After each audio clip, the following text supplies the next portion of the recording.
next inductee is a legend, Paul Westhead.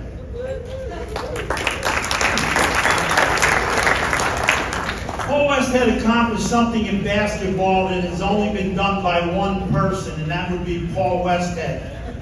His team won an NBA championship, the 1980 LA Lakers, won a WNBA championship, his 2007 Phoenix Mercury, and had a team reach the Elite Eight in the NCAA Division I tournament, his famous Loyola Marymount 1990 team.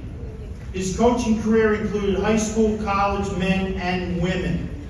Paul grew up in West Philadelphia and attended West Catholic High School. He earned a bachelor's degree from St. Joe's and a master's degree in English from Villanova. Paul played at St. Joe's under legendary coach Jack Ramsey. He was a member of the 1961 Final Four team in Kansas City, which finished third behind Cincinnati and Ohio State. After graduation, Paul began a career as a teacher and a basketball coach at Cheltenham High School. His 1968 team finished runner-up in the state, finishing at 26-1, playing for the PIA title. He then went on as an assistant at St. Joe's for a brief time. Paul became the head basketball coach at LaSalle University and a member of the English department in 1970. His teams won championships in the Middle Atlantic Conference in '74, the East Coast Conference in '75 and '76, and played in the NCAA tournament twice, '75, '78, and the NIT. The 1975 team was ranked as high as number 7 during the season. After the '79 season, Paul left LaSalle to pursue a career in the NBA. Upon becoming the head coach of the LA Lakers in 1980, he led them on a magical season that ended with an NBA championship, unfortunately over our hometown 76ers, and it occurred in Philadelphia. Thank you. It was the Lakers' first championship in 8 years. Paul remained in the NBA through 1984 1985. But Paul will probably, at least I think, remembered for the magical run at Loyola Marymount from 1985 to 90 that represents a singular time in the history of college basketball. Led by Philadelphia and Dobbins Tech, Bo Kimball, and the late Hank Gathers, LMU set scoring records that exist today. From 88 to 90, they went 70-18, averaging 110.3, 112.5, and in the year of 1990, 122.4 points per game, which is obviously, was and still is an NCAA record. They lost in the Elite Eight to the eventual champion UNLV. They set the current NCAA tournament record of 149 points in defeating Michigan 149 to 115. Paul's coaching career spanned over 50 years as an assistant and head coach at the high school, college, and professional level from 1962 through 2014. And he ended with the Oregon women's tournament team who went to the NIT. Sometimes referred to as the father of fast break basketball, he's written a book called The Speed Game. He's sometimes called the guru of Go. I present to you, richly deserved, Paul Westhead.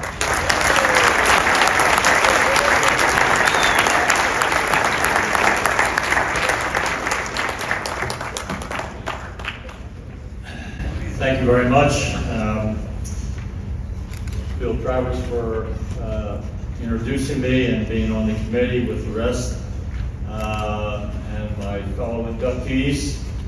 I too want to thank my family, going back when I was a small boy, trying to play basketball in West Philadelphia with my parents, Jane and Cy, trying to raise me with my older brother Pete, who guided me in everything I did in my life from being a little small boy till I went off to college. And I'd be coaching the Lakers, and we'd win or lose by 4 points, and he'd call me and say, "Why'd you play Ricky Smith? The guy can't score." And I'd say, "You're right, Gordo, you're right, Pete." So I want to thank my brother Pete for probably having me here above all. And his children are here, Jane, Doris, Jean, Jimmy. And I also obviously want to thank my own immediate family, my wife Cassie, and my daughter Monica, and her husband Rob Lucenti, my son Paul and his wife Kia, my two daughters back home in California. My wife Cassie, she went through a lot of things with me. It all sounds good on paper, as Bill read it, but I had 20 jobs. I got fired in 14 of them. So you better have a partner who's going to hang in with you, because you're doing a lot of moving. So Cassie, I want to thank you very much.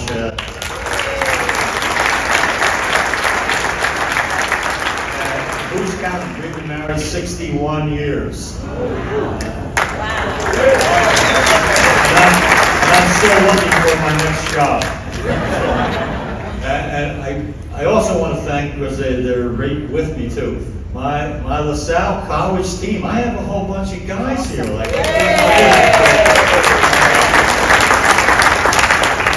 I said to them, and I really mean this, I looked at them, I said, we should have won more games. I didn't do a very good job.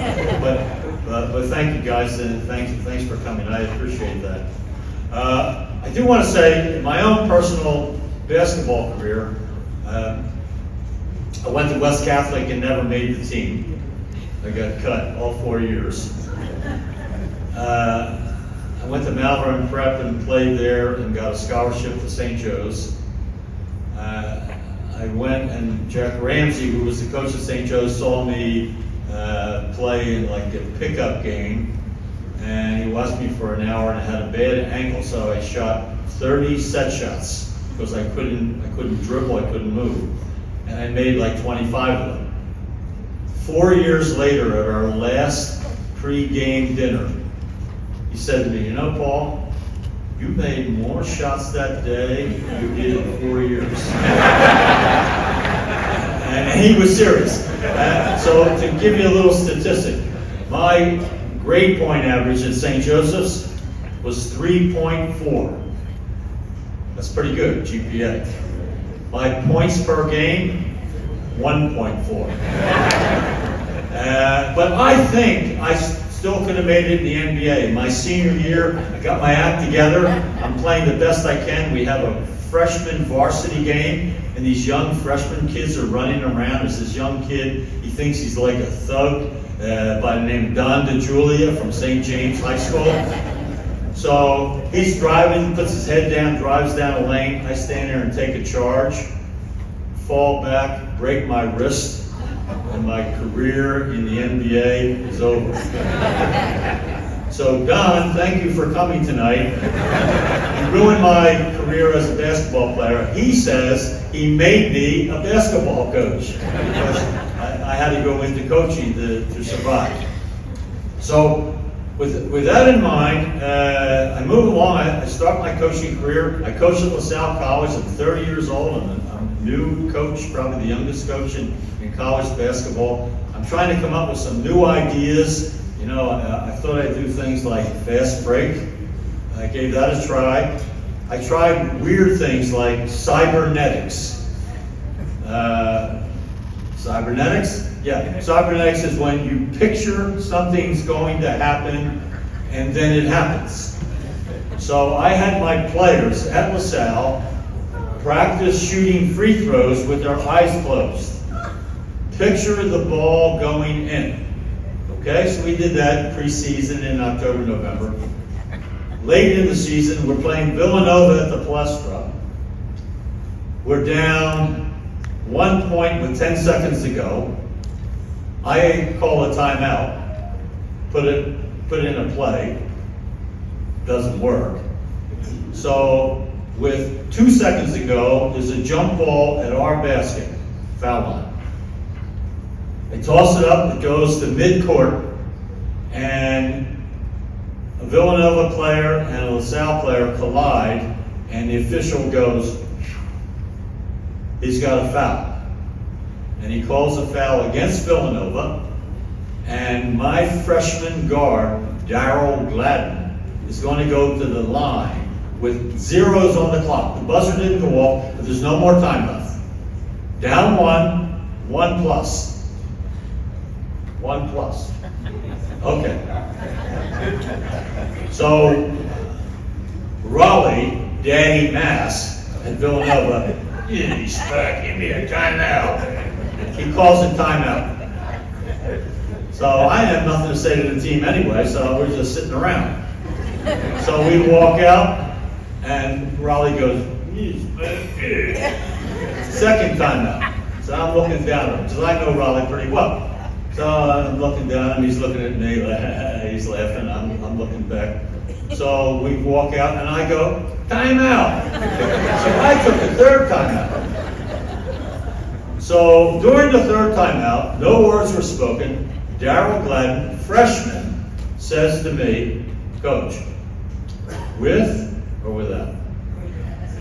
I said, Darrell, what the hell are you talking about? He said, do you want me to shoot them with my eyes open or without? I said, roll your own. So he walks up to shoot the free throw, and I turned to my two assistants, Joe O'Connor and Lefty Irvin, and I said, we're going to win this game. Darrell goes to the line, boom, made, tie score, boom, made, game over. And I know you're going to ask, I have no idea.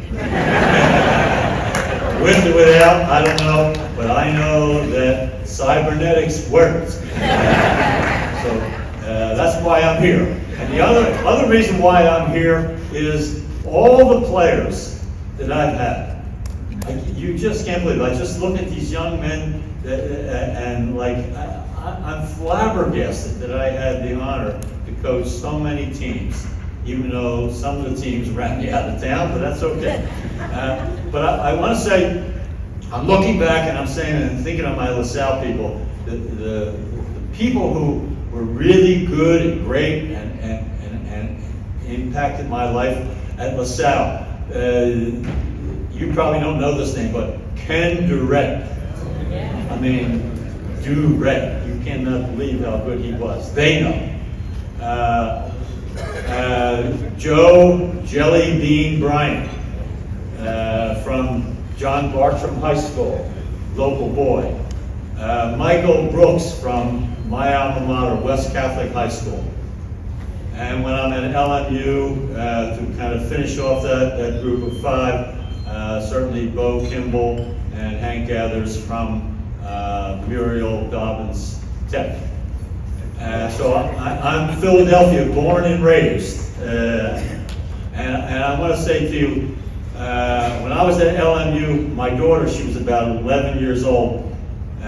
She would come to the games, and after the home game, she would be outside the locker room with me, and she had a crush on this kid, Jeff Fryer. And she was in there waiting to see Jeff Fryer. So who walks out ahead of Jeff Fryer but Hank Gathers? And he walks over to Julie, he says, Julie, who's your favorite player? And she looks up, she says, you are, Hank. Well, that was 25 years ago. And I say to you tonight, who's my favorite player? You are, Hank. Thank you.